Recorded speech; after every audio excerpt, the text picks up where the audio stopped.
Hey disciples, welcome to another grammar lesson. So in this video, I'll make you understand changing direct speech to indirect speech of imperative sentences. In order that, first understand what are the imperative sentences. Imperative sentences किसको कहा जाता है? First we will understand that. So imperative sentences are used to issue a command or instruction, make a request और offer advice. So students, imperative sentences क्या होते हैं? Imperative sentences में इंसान एक्सप्रेस करता है किसी कमांड को, इंस्ट्रक्शन को, रिक्वेस्ट को और ऑफ़र करता है क्या? एडवाइस. यानी कि ऐसे सेंटेंसेस जिसके थ्रू कोई कमांड यानी इंस्ट्रक्शन महसूस हो, कोई रिक्वेस्ट की जाती हो या कोई एडवाइस दी जाती हो. फॉर एग्ज़ाम्पल, एक टीचर या एक पेरेंट अपने बच्चों को हमेशा एक ऑर्डर देते हैं या उनको क्या करते हैं? इंस्ट्रक्ट करते हैं. हमसे जो छोटे होते हैं वो हमें क्या करते हैं? प्लीज़ कहकर रिक्वेस्ट करते हैं. अगर कोई डॉक्टर है या हमारे पेरेंट्स हैं, वो कभी कभी हमें क्या करते हैं? एडवाइस करते हैं, किसी चीज़ की हमें सलाह देते हैं. तो नॉर्मल सेंटेंसेस से हटकर कभी कभी हमारे पेरेंट्स कभी ऐसा बोलते हैं कि तुम्हें ऐसा नहीं करना चाहिए, या फिर झूठ मत बोलो, हमेशा सच बोलिए, बड़ों का आदर करो. ऐसे sentences comes under this category, imperative sentences. Imperative sentences usually end with a period. ज़्यादातर जो imperative sentences होते हैं वो end होते हैं, उनके अंत में क्या लगा हुआ होता है? पीरियड लगा होता है, फुल स्टॉप लगा होता है. But can occasionally and with an exclamation point. लेकिन ऐसा कभी कभी हो जाता है कि उनके पीछे क्या लगा होता है? एक्सक्लेमेशन पॉइंट भी लगा होता है, जो ज़्यादातर हम किस में देखते हैं? एक्सक्लेमेटरी सेंटेंसेस में देखते हैं. लेकिन बहुत ईजी है उनको फाइंड आउट करना whether the sentence is exclamatory और not. An exclamatory point. These sentences are sometimes referred to as directives because they provide direction to whoever is being addressed. कई बार ये जो imperative sentences होते हैं इनको हम रेफ़र यानी जाने जाते हैं as directives. डायरेक्टिव्स भी बोलते हैं इनको. डायरेक्टिव्स हम क्यों कहते हैं? Because they provide direction to whoever is being addressed. कि जिसको हम कह रहे होते हैं किसी काम को करने के लिए एड्रेस करते हैं यानी संबोधित करते हैं, कई बार उसी पर्सन को हम क्या दे रहे होते हैं? डायरेक्शन दे रहे होते हैं. सपोज़ कीजिए अगर आप घर में हैं और घर में आपने अंदर आते हैं जिस तरीके से दरवाज़ा खोल के, अगर आपके बड़े या आपसे कोई भाई बहन छोटा, तो कई बार आपको वो क्या करते हैं? डायरेक्शन देते हैं ये कहते हुए कि दरवाजे को बंद करो. कभी कभार वो डायरेक्शन किसकी तरफ करते हैं? दरवाजे की तरफ. कभी कभी वो फिंगर पॉइंट आउट करते हैं, कभी कभी वो ये कहते हैं, केवल वो कहते ही और कहने मात्र से आपको एक डायरेक्शन पता चल जाता है. तो उनको हम डायरेक्टिव्स भी कहते हैं, डायरेक्टिव सेंटेंसेस भी कहते हैं. आगे बढ़ते हैं स्टूडेंट्स. अब एक छोटा सा और एग्जांपल हम बात करेंगे यहाँ पे. A sentence that expresses a command, a request, an advice और a suggestion is called an imperative sentence. कोई भी सेंटेंस जो हमें क्या एक्सप्रेस कर रहा है, क्या बयां कर रहा है? कोई कमांड, कोई रिक्वेस्ट, कोई एडवाइस. कमांड को हम यहाँ पे दूसरे शब्दों में इंस्ट्रक्शन भी कह सकते हैं. तो बेसिकली इसमें 4 पॉइंट्स हम आते हैं कि अगर किसी सेंटेंस से हमें कमांड यानी रिक्वेस्ट और एडवाइस का पता चल जाता है, या फिर किसी सजेशन का, जो कि एडवाइस का ही एक पार्ट है, तो उससे हमें क्या महसूस होता है कि ये कौन से सेंटेंस हैं? ये इम्पेरेटिव सेंटेंसेस हैं. Here are some examples for you students. आपके लिए यहाँ पर कुछ एग्जाम्पल्स दिए हुए हैं. Let's see. Open the door. Open the door, it is a command. दरवाजे को खोलो, ये कमांड में भी आता है. और जैसा कि मैंने आप लोगों को कहा, कमांड को हम इंस्ट्रक्शन भी कहते हैं. कमांड अगर माइल्ड है, हल्की फुल्की है, तो हम उसको इंस्ट्रक्शन के तौर पर कर देते हैं. जैसे कि अगर एक टीचर क्लास में आपको डांटते हुए कह रहा है खड़े होइए, तो अगर इंग्लिश में उसको हम कहेंगे तो स्टैंड अप. तो अगर वो इंसान जो है उसके इमोशन के अकॉर्डिंग, टीचर के इमोशन के अकॉर्डिंग वो डांट कर भी कह सकता है कि खड़े होइए, और वो आपको कैसे भी कह सकता है कि स्टैंड अप यानी खड़े होइए. पोलाइट वे में कह सकता है. तो पोलाइट वे में अगर कहा जाए तो कमांड हम पोलाइट वे में कहते हैं, और इंस्ट्रक्शन हम किसे कहते हैं? कमांड हम कैसे कहते हैं? थोड़ा क्रोधित होकर भी कह सकते हैं, या कमांड देना, और इंस्ट्रक्शन भी हम उसी मैनर में लाते हैं. दोनों का मीनिंग सेम है. Please help me. Please word से डिस्क्राइब हो रहा है कि भाई ये क्या है? रिक्वेस्ट है. Quit smoking. क्विट करना, छोड़ देना, और स्मोकिंग यानी स्मोकिंग को छोड़िए। तो it is a kind of advice. Advice ही है, आप किसी को कहेंगे, अब छोड़ना या ना छोड़ना उसके ऊपर है। एडवाइस को सामने वाला फॉलो करे या ना करे, that is totally depend on the person to whom you are addressing. Don't make a noise. शोर मत करो। टीचर्स जनरली कमांड देते हैं इस तरीके की, या पेरेंट्स देते हैं, हमसे जो बड़े होते हैं वो हमें इस तरीके की कमांड करते हैं, या जहाँ पर भी आपको लग रहा होता है कि ज़्यादा शोर है तो वहाँ पर आप इस तरीके की कमांड देते हैं। तो आप लोगों को सेंटेंस का टाइप समझ में आ गया, सेंटेंस इम्पेरेटिव सेंटेंसेस होते कैसे हैं। अब आगे बढ़ते हैं। जैसे आप यहाँ पर देख पा रहे हैं पिक्चर के थ्रू, ऑर्डर दिया है गेट आउट। उसका जो फेस एक्सप्रेशन है, जेस्चर भी आप देख रहे हैं इस गर्ल का कि किस तरीके से उसने बोला है गेट आउट, यानी तेज़ गुस्से में बोला है। किसी को अगर एडवाइस दिया है तो बहुत पोलाइटली उसके जेस्चर, इसके फेस का जेस्चर आप देख रहे हैं बहुत नॉर्मल है। डोंट ईट येलो स्नो, ये जो पीली पीली बर्फ़ है इसको मत खाओ। इस तरीके से उन्होंने यहाँ पे क्या दिया है, एक पोलाइट जेस्चर दिया है। वार्निंग, किसी को चेतावनी देनी है तो हमें लुक आउट, देखो देखो बाहर देखो, इस तरीके से हम किसी को क्या कर सकते हैं, वार्निंग भी कह सकते हैं, चेतावनी भी दे सकते हैं। और आपने इस सेंटेंस के आगे देखा लुक आउट, यानी कोई चौंक कर कह रहा है तो उसके पीछे एक्सक्लेमेशन पॉइंट भी लगा हुआ है। आगे बढ़ते हैं रिक्वेस्ट। कोई अगर रिक्वेस्ट कर रहा है तो बहुत प्यार से कह रहा है, चेहरे के जेस्चर देख सकते हैं आप इस व्यक्ति के। Please ask to leave the table, यानी आप उनसे कहिए कि भाई वो टेबल को जल्दी से जल्दी छोड़ दे। इंस्ट्रक्शन, आप किसी को इंस्ट्रक्शन देते हैं, turn left at the junction, यानी जंक्शन पर कहाँ मुड़ जाओ, लेफ़्ट की तरफ मुड़ जाओ। तो कमांड जो है वो स्ट्रॉन्ग कमांड भी हो सकती है और माइल्ड कमांड भी हो सकती है। इंस्ट्रक्शन में अगर बात करें तो हम माइल्ड कमांड आ जाती है, और ऑर्डर में बात करें तो हम स्ट्रॉन्ग कमांड आ जाती है। अब आगे बढ़ते हैं। अब रूल्स देखते हैं students, imperative sentences and their rules, यानी now we will understand the rules to how we can change imperative sentence into indirect speech. Rule number one हमसे कहता है imperative sentences have different types of emotions. अब भाई imperative sentences को कहने में जब कोई व्यक्ति कहता है तो उसमें डिफरेंट तरीके के इमोशंस होते हैं।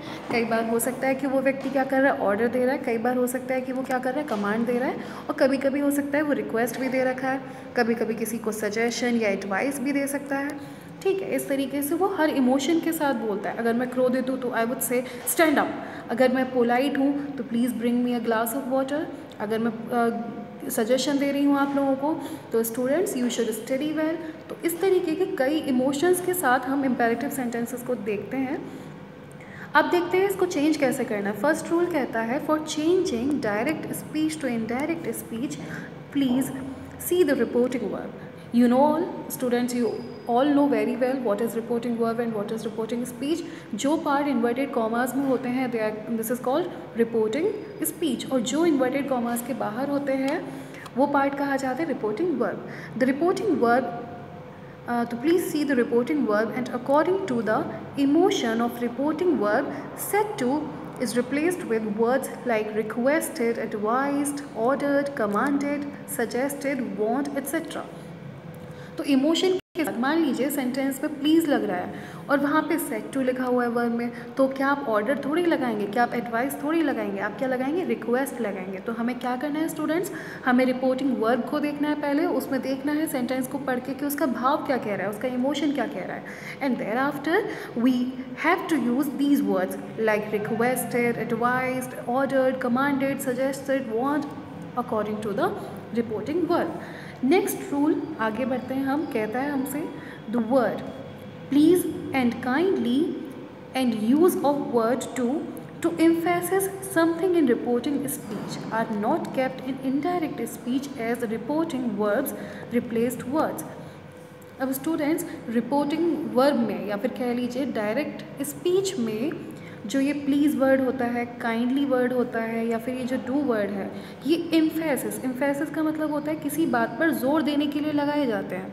समथिंग इन रिपोर्टिंग स्पीच की हम जो रिपोर्टिंग स्पीच में हम जो कह रहे हैं शब्द अपने, उनमें कोई जोर देने के लिए कहा जाता है ये सारे शब्द। तो जब हम उनकी इनडायरेक्ट स्पीच बनाते हैं तो हमें इन वर्ड्स को हमें क्या करना होता है, ओमिट करना होता है। ओमिट का मतलब क्या होता है, हमें इनको हटाना होता है। ओमिट कर देना, गायब कर देना है सारे वर्ड्स को। तो हम जब रिपोर्ट इनडायरेक्ट स्पीच बनाएंगे तो हमें प्लीज़, काइंडली, डू ऐसे वर्ड्स नहीं लगाने हैं। लेकिन अगर ये डायरेक्ट स्पीच में है तो हमें इनका मीनिंग समझ लेना चाहिए कि ये क्या करने के लिए कर रहे हैं, एम्फेसिस देने के लिए। तो हम उनको किस वर्ड से चेंज करेंगे? अगर किसी सेंटेंस में प्लीज़ या काइंडली आ रहा है तो हमें वहाँ पर रिक्वेस्टेड लगाना है। ये किसके अकॉर्डिंग कहा गया कि अगर कोई प्रेजेंट में है सेंटेंस तो उसके लिए, और रिक्वेस्टेड अगर कोई पास्ट में कही है बात। Already contains the same emotion, क्योंकि अगर हम इन वर्ड्स की जगह पर ये वर्ड लगाते हैं तो वो ऑलरेडी इन वर्ड्स का क्या है, मीनिंग को क्लियर कर देते हैं। तो हमें ये वर्ड्स को दोबारा लगाने की ज़रूरत नहीं होती। आगे बढ़ते हैं students. In imperative sentence comma and inverted commas, as you can see in direct speech, आप डायरेक्ट स्पीच में जनरली आप देखते भी हैं और देख भी सकते हैं अपने कि इन imperative sentences comma and inverted commas are removed and word to is used to join both the parts. अब आपने ध्यान दिया होगा असर्टिव सेंटेंसेस में दोनों पार्ट्स को जोड़ने के लिए हमने कंजंक्शन दैट का यूज़ किया, और हमने इंटेरोगेटिव में इफ़ या वेदर का यूज़ करते थे, या फिर दूसरे वाले सेंटेंस में हम क्वेश्चन वर्ड का यूज़ करते थे। Now when it comes to imperative sentences, वहाँ हमें कंजंक्शन कौन सा यूज़ करना है स्टूडेंट्स? तो हमने यहाँ कंजंक्शन यूज़ किया to is use to join both the parts, यानी दोनों पार्ट्स को ज्वाइन करने के लिए हमने कौन सा वर्ड यूज़ किया, कौन सा कंजंक्शन यूज़ किया? टू। इन नेगेटिव सेंटेंसेस, अब ऐसे सेंटेंसेस में भाई नेगेटिव भी आते हैं, जैसे हम कहें किसी से कि do not make a noise, यहाँ पे क्या हुआ, डू नॉट। एक और क्वालिटी में आप लोगों को यहाँ पे क्लियर कर दूँ स्टूडेंट्स कि imperative sentences always begin with the present infinitive form of the verb. Present infinitive कौन सी होती है स्टूडेंट्स? जो फर्स्ट फॉर्म होती है वर्ब की, हमारी फर्स्ट फॉर्म, जैसे कि अगर मैं कहूँ राइट, रोट, रिटन, तो राइट जो है पहली फॉर्म है वर्ब की। तो यहाँ पर जो इम्पेरेटिव सेंटेंसेस होते हैं वो जनरली उनकी शुरुआत जो होती है, जनरली मीन्स ज़्यादातर हमेशा ही ऐसा होता है कि वो शुरुआत में उनकी वर्ब की फर्स्ट फॉर्म लगी हुई होती है, ठीक है, तो वहीं से वो शुरू होते हैं वर्ब की फर्स्ट फॉर्म से ही। तो ऐसे सेंटेंसेस में अगर कहीं पे नेगेटिव आ जाता है, निषेध आ जाता है, कोई चीज़ डू नॉट करके लगा होता है, तो डू नॉट को रिमूव किया जाता है, is removed, and not to लगा दिया जाता है जब इनडायरेक्ट में बनते हैं। Is used in making indirect speech of imperative sentences, अगर डायरेक्ट स्पीच में डू नॉट करके कोई सेंटेंस दिया है तो इनडायरेक्ट स्पीच में हम उसको क्या करते हैं, नॉट टू बना देते हैं। बिसाइड्स दीज टू रूल्स, यानी इन दो रूल्स के अलावा all the rules described earlier are applicable to imperative sentences also. अब पहले जो रूल्स आप लोगों के, जो बाकी के बचे हुए रूल्स थे, रूल फर्स्ट हुआ, इन दोनों रूल के अकॉर्डिंग जो रूल पहला था ये वाला, ये सब बिल्कुल अप्लाई होते हैं उन पे। अब आगे चलते हैं, कुछ एग्जाम्पल्स देखते हैं कि और यहीं की यही हम सामने इन रूल्स की हेल्प से बनाएंगे इन सेंटेंसेस को। So let's continue. First, we have a sentence in the direct form, students. The teacher said to Raj, stand up on the bench. एक टीचर है और राज कोई स्टूडेंट है, और आप है ना इस वाक्य का मीनिंग समझिए पहले। Stand up on the bench, bench पर खड़े हो जाओ। यहाँ पर सीधे खड़े होने के लिए नहीं बोला, यहाँ पर उसको उठ के कोई एक पनिशमेंट टाइप की दी है और उसको क्या बोला है कि बेंच पर खड़े हो जाओ।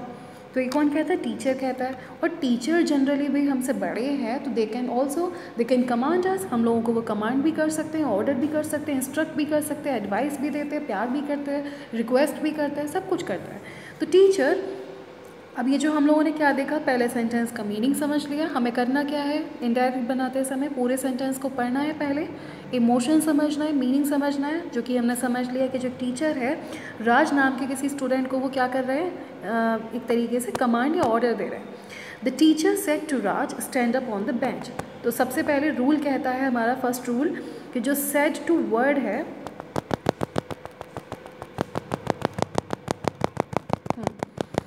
रूल हमसे कहता है कि जो सेड टू वर्ड है उसको इमोशन के अकॉर्डिंग रिप्लेस करते हैं, किस चीज़ से, रिक्वेस्टेड से, एडवाइज्ड से, ऑर्डर्ड से, कमांडेड से और सजेस्टेड से।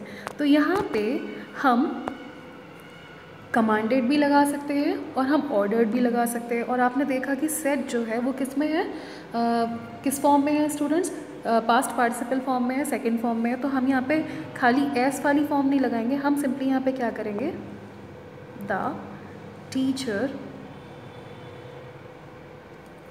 ordered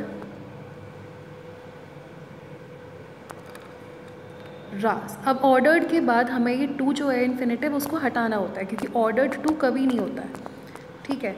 ऑर्डर्ड राज। अब हम लोगों को पता है भाई, रूल देखते हैं, जो कॉमा है और इन्वर्टेड कॉमास है उसको रिमूव कर दिया जाता है और कौन सा वर्ड लगाया जाता है स्टूडेंट्स, टू लगाया जाता है। तो यहाँ पे हम इनको अगर है ना हटाते हैं तो हम क्या, हमारे पास टू। क्या करने के लिए बोला है, उसके बाद जो रेस्ट ऑफ द सेंटेंस है यानी बाकी का बचा हुआ सेंटेंस है हम उसको एज इट इज़ उतार देते हैं। क्या करने के लिए बोला है, टू स्टैंड अप, और एलिप्सिस लगा देती हूँ मैं यहाँ पे क्योंकि जगह नहीं है, और लास्ट में बेंच। तो इस तरीके से बीच में हमें लास्ट में फुल स्टॉप लगाना है। तो आप समझ गए होंगे स्टूडेंट्स कैसे करना है। The teacher ordered Raj to stand up on the bench. तो यहाँ पर पहला सेंटेंस हमने इस तरीके से बनाया, बहुत काफ़ी हल्के रूल्स हैं इनके, कोई ज़्यादा आप लोगों को प्रॉब्लम नहीं आने वाली है आगे। फिर नेक्स्ट सेंटेंस देखते हैं स्टूडेंट्स।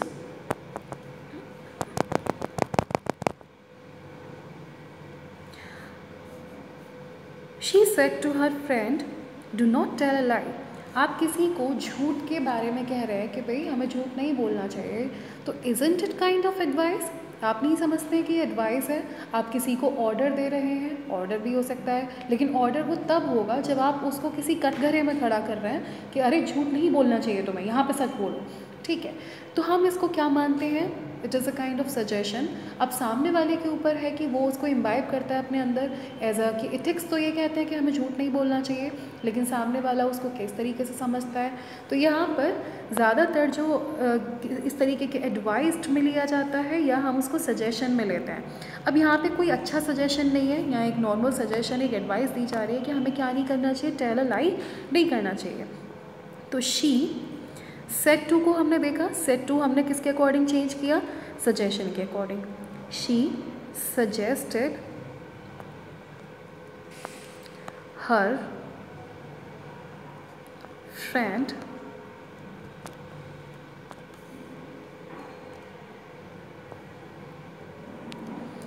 इन्वर्टेड कॉमर्स को हटाकर हमने क्या लगाया students, to. She suggested her friends, हाँ एक मिनट सॉरी स्टूडेंट्स, हमने क्या चीज़ नोटिस की यहाँ पे, डू नॉट लगा हुआ है। और डू नॉट का रूल क्या कहता है स्टूडेंट्स कि डू नॉट अगर कभी डायरेक्ट स्पीच में आए तो इनडायरेक्ट स्पीच बनाते समय हम उसको क्या कर देते हैं, नॉट टू कर देते हैं। तो यहाँ पे हमें उसको क्या करना है, नॉट टू। और बाकी का सेंटेंस क्या कहता है, tell a lie, not to tell a lie. आगे बढ़ते हैं। So we have another sentence class. She said to Monu please give me a glass of water. अब जैसे ही आपने सेंटेंस को पढ़ा आपने सीधे इस वर्ड पर नज़र गई और आपने देखा कि भाई ये तो प्लीज़ लिखा हुआ है। इसका मतलब हमने जैसे रूल में कहा था, इस रूल में कि हमें भाव समझना है, इमोशन समझना है, और इमोशन के अकॉर्डिंग हमें सेड टू को चेंज करना है। तो क्योंकि भाई प्लीज़, काइंडली जैसे वर्ड्स जो हैं वो किस पर रिप्लेस्ड होते हैं, रिक्वेस्टेड में। तो हमें यहाँ क्या चेंज करना है, सेट लगा हुआ है इसलिए हम रिक्वेस्टेड करेंगे इसको। तो शी रिक्वेस्टेड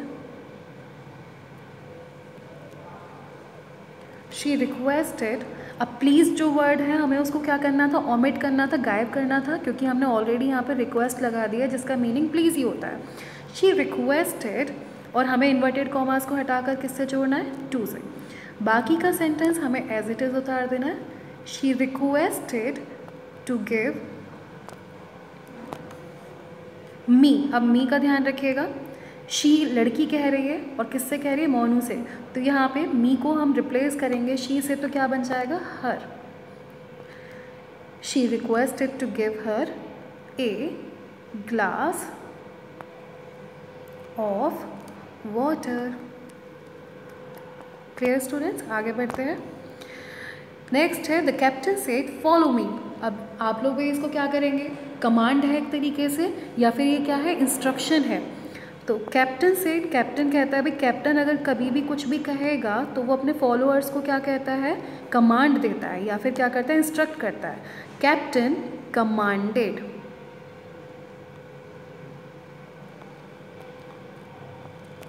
इसके बाद इन्वर्टेड कॉमर्स को हटाकर what we have to put here, to. Follow, अब यहाँ पे फिर मी लिख रहा है, तो मी किसके लिए आ जाएगा कि भाई इंसान जो पढ़ रहा है वो उसके लिए, लेकिन यहाँ पर मी जो है फर्स्ट पर्सन है और फर्स्ट पर्सन हमारे कौन है, कैप्टन है। तो यहाँ पर कैप्टन के लिए क्या आ जाएगा, क्योंकि कैप्टन कोई मेल भी हो सकता है और फीमेल भी हो सकती है, तो हमने यहाँ पे हिम यूज़ कर दिया। Captain commanded to follow him, simple, that's it.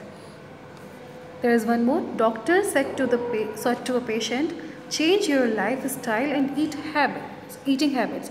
कि अगर तुम अपनी ज़िंदगी की लाइफ स्टाइल को यानी सोने और उठने के समय को चेंज कर लेते हो और ईटिंग हैबिट्स को चेंज कर लेते हो तो तुम ठीक हो जाओगे। अब भाई डॉक्टर दे रहा है, obviously it is a kind of advised और सजेशन, एडवाइज्ड है या फिर ये सजेशन है। तो यहाँ पे हम क्या लिखेंगे स्टूडेंट्स, डॉक्टर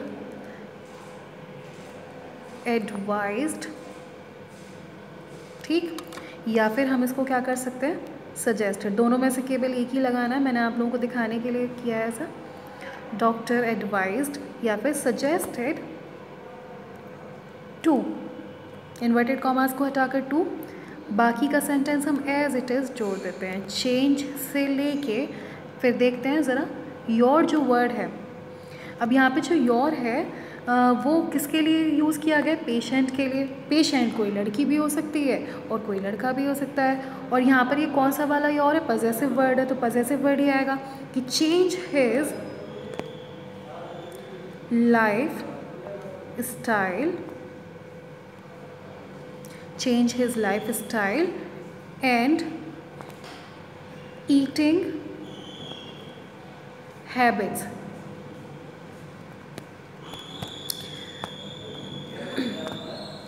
So students, आप लोगों ने समझ लिया है, तो अगर कंक्लूडिंग करूँ मैं इस वीडियो को, तो in the video I explained you all converting direct to indirect speech of imperative sentences. So I hope you all understood. So thank you all.